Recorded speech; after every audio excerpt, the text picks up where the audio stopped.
Саламатсыздар урматтуу радио угуучулар, кутмандуу күнүңүздөр менен Парламент радиосу күндүн тартибинде программасы менен угууда. Жогорку Кеңеш мамлекет кепилдеген юридикалык жардам жөнүндө мыйзам долбоорун карап, талкууга алып чыкты. Анын маңызын түшүндүрүү үчүн студияга чакырып жаткан меймандарыбыз Кыргыз Республикасынын юстиция министринин орун басары Сыдыков Орузбек Кадырбекович, ошондой эле юстиция министринин алдындагы мамлекет кепилдеген юридикалык жардамды координациялоо борборунун жетекчиси Калыбеков Акчол Сабырович студияда. Кош келиптирсиздер. Негизинен талкуудагы кечээки мыйзам долбоору жыйынга чыгат же чыкпайт деп талаш тартыш менен чукулада карай турган мыйзам деп кирди. Эми мунун негизги шартталыш түрдө кабыл алынышына эмне себеп болду? Демилгечилердин сунуштары мурдагы мыйзамдан эмнеси менен айырмаланып турат? Сиздерден билели. Мыйзам бул биринчиден мыйзамды кабыл алууга негиз бул биздин конституциябызда көрсөтүлгөн ар бир жаран квалификацияланган укуктук жардам алууга укуктуу деп. Ошонун негизинде буга чейин дагы 2016-жылдагы мыйзамдын редакциясында иш алып барып келгенбиз.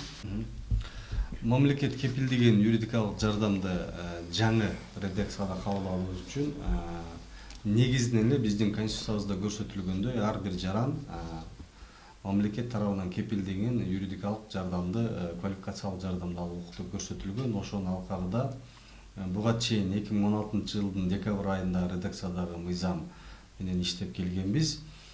Кечеги кабыл алынган мыйзам бул өзгөртүү толуктоолор талап кылгандыктан, ал эми ченем жаратуу ыкмаларына ылайык өзгөртүү толуктоолор 50%дан ашык камтыгандыктан мыйзам жаңы редакцияда кабыл алынды. Биринчиден бул мыйзамдагы өзгөртүүгө багытталган тараптар бул негизинен эле мамлекет тарабынан кепилдеген юридикалык жардам кылмыш жаза, жарандык, административдик иштер боюнча көрсөтүлүп келген.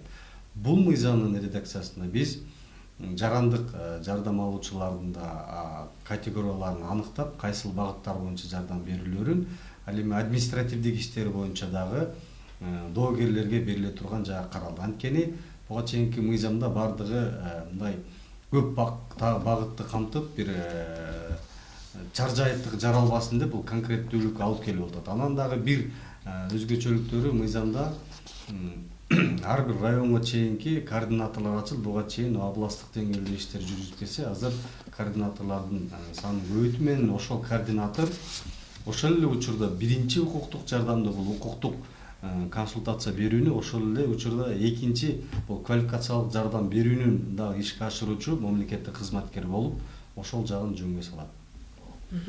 Негизги буга чейин иштеп келген мыйзам менен азыркы сунушталып жаткан мыйзамдын ортосундагы айырмачылыктар, негизги редакциялык мүнөздө болду же негизги колдонууга кире турган кандай жаңылыктары бар?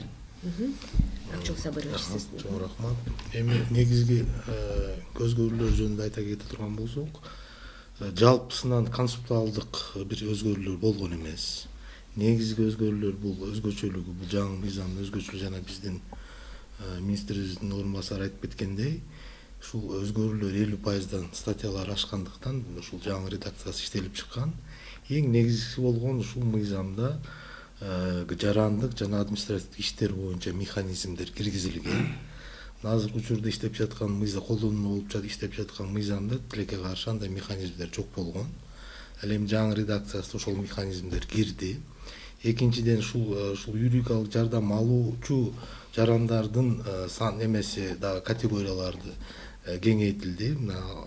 Ала турган болсок, мисалы үчүн зордук, зомбулукка эме болгон биздин жарандар дагы ошол категориялар кирди. Ушул баягы торговля людьми деп коебуз, ошол категориялар дагы кирди.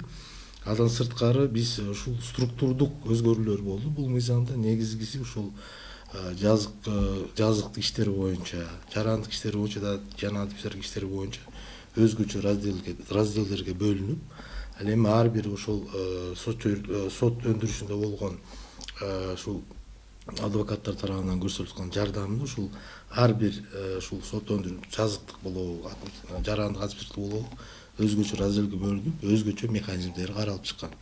Бул эмнени айтат? Бул буюрса президентибиз кол койсо, бул мыйзам ишке ашса, буюрса ушул чөйрөдө биздин мамлекет тарабынан берилип жаткан юридикалык жардам жөнгө салынып, эффективдүү жана сапаттуу жардам берилет деген мындай бир чоң үмүттөбүз азыр. Сиздер категориясын айтып атпайсыздарбы? Мисалы үчүн ошол категорияга кирешеси жагынан аныкталуучу элдердин тобу барбы? Мисалы, бир айлык тапкан суммасы ушул чектен ашпаса, анда ошолор гана жардам ала алат деген сыяктуучу. Туура, эң туура суроо бердиңиз. Сөзсүз бул мыйзамда ал нерсе каралган.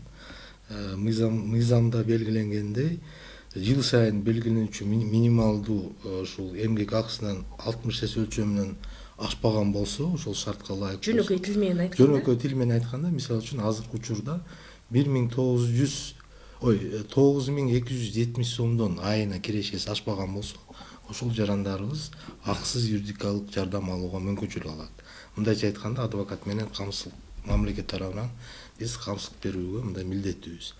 Ал эми бул жерде муну айтып кетиш керек, бул мындай дифференцированный да, себеби бул аз минималдуу айлыктан көз каранды. Себеби ар жыл сайын бул минималдуу айлык көтөрүлгөн сайын, соответственно, баягы пороговый эмес да көтөрүлөт.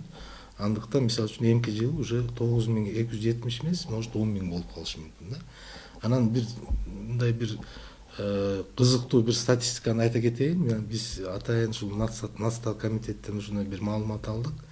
60-70% жарандарыбыз биздин Кыргызстанда орточо ушул кирешеси 9.000ден ашпайт экен. Мындайча айтканда, биздин потенциалдуу клиенттерибиз 60-70% жарандарыбыз түзөт экен. Андыктан бул мыйзам, мен ойлойм, буйруса ишке ашса жакшы ушул жарандарыбыз ушул багытта жардам беребиз деген үмүттөбүз.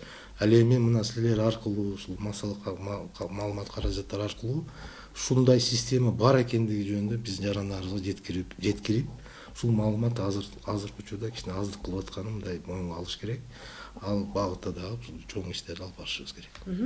Ушул акысыз кепилденген мамлекет тарабынан колдоочу программа деп коелу. Ушул мыйзамды колдонуу үчүн география мындай мааниге ээби? Кыргызстандын аймагындагы жарандарыбыз ганабы же миграциялык агымда жүргөн жарандарыбыз дагы бул мүмкүнчүлүктөн колдоно алышабы? Эми бизде Кыргыз Республикасынын аймагындагы эле жарандар жашаган, ошол эле учурда жарандыгы жок жарандар, чет өлкөлүк жарандар дагы бул жардамдан ала алышат да. Негизинен бул жерде бул мыйзам актыны жаңы кабыл алуу менен ошол эле учурда белгилөө кетиш керек. Бул жардамды квалификациялык билим жетишкен адвокаттар көрсөтөт. Бүгүнкү күндө адвокаттардын саны 422 деп турат саны. Өткөндө президент Садыр Нуркожоевич 30 октябрда адвокаттар съездине катышып, атайын кайрылуу жасаган. Ошол адвокаттардын дагы ошол алган акчасын бул жерде белгилей кетиш керек. Бул адвокаттарга төлөнгөн акча, бул республикалык бюджеттен төлөнөт. Ошол адвокаттардын дагы биринчиден сапатын көтөрүү, алардын санын көтөрүү, аларды региондорго чейин, Кыргызстан аймагына чейин аларды тартып иштикти жүргүзүү үчүн биз бүгүнкү күндө ошол төлөнүүчү акчалардын дагы суммаларын жогорулатууну жүргүзүп атабыз. Бул мындайча айтканда мамлекет кепилдеген юридикалык жардамды өнүктүрүү боюнча бул комплекстүү иш-чаралар кетип атат. Бул укуктук ченемдик укуктук актыларды өзгөртүү, материалдык техниканын базаны түзүү жана алардын адистик көрсөткүчтөрүн жогорулатуу боюнча да ошол бул жерде директор белгилегендей 70%га чейин дээрлик жарандар бул биздин кайрылуучулар болуп эсептелинет да. Ошолорго кайрылганда сапаттуу көрсөтүү, ал эми сапаттуу жардамды көрсөтүүгө дагы адвокаттардын дагы сапаттуусу ошол эле учурда бул бардыгы эки тарап бирдей кетиш керек. Сапаттуу көтөрүү менен акча төлөмдөрдү дагы биз көтөрүү боюнча ошол президенттин тапшырмалары боюнча дагы азыр иштер жүрүп атат. Бул негизи акысыз жардам алуунун мүмкүнчүлүктөрүн айтып атабыз. Эгерде акча төлөө келгенде канча суммага чейин төлөнүшү мүмкүн? Чеги барбы? Жок, бул мамлекет кепилдеген юридикалык жардамда Кыргыз Республикасынын өкмөтү тарабынан акыркы жолу 18-жылдын декабрында көтөрүлгөн. Ошол атайын бекитилген акча каражаттары көрсөтүлгөн ставкалары ошол боюнча кетет. Ал эми адвокаттар жеке өз ара жарандар менен кайрылган мамиле кылган болсо, аны мамлекет жөнгө салбайт.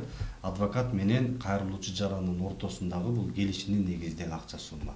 Ал эми биз мамлекет тарабынан берилип аткан кепилденген юридикалык жардам бул биз адвокатка төлөп берилип турган бул бекитилген сумма.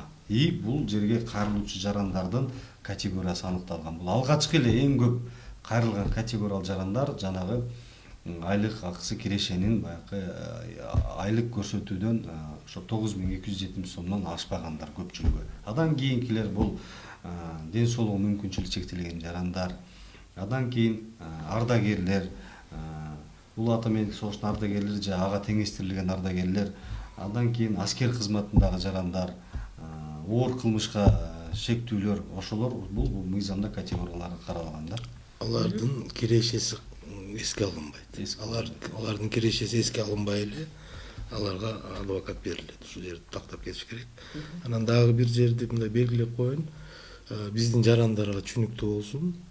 Биздин жарандарга акысыз юридикалык жардам бул акысыз берилет. Ал эми адвокатка болсо мамлекет тарабынан тийиштүү гонорар төлөнүп берилет. Андыктан биздин жарандар ошону туура түшүнүш керек. Көп учурлар болот, мына жарандарыбыз эми акысыз берип атат эми деп анча мынча өздөрү дагы тыйын тыпырларын дагы бере алат. Антип ошол жерде түшүндүрүп коюш керек, ушул жарандарыбыз ошол нерсеге барбай, бул жерде адвокаттарга мамлекет тарабынан тийиштүү акчалар төлөнүп берилет. Ошол адвокаттан сапатты да талап кылууга укугу бар. Парламент радиосунун күндүн тартибинде программасын угуп көрө алдыңыздар. Бүгүн студияда мейманда Кыргыз Республикасынын юстиция министринин орун басары Сыдыков Орозбек Кадырбекович, ошондой эле юстиция министринин алдындагы мамлекет кепилдеген юридикалык акысыз жардам көрсөтүү координациялоо борборунун жетекчиси Калыбеков Акчул Сабырович болушту. Саламатта калыңыздар.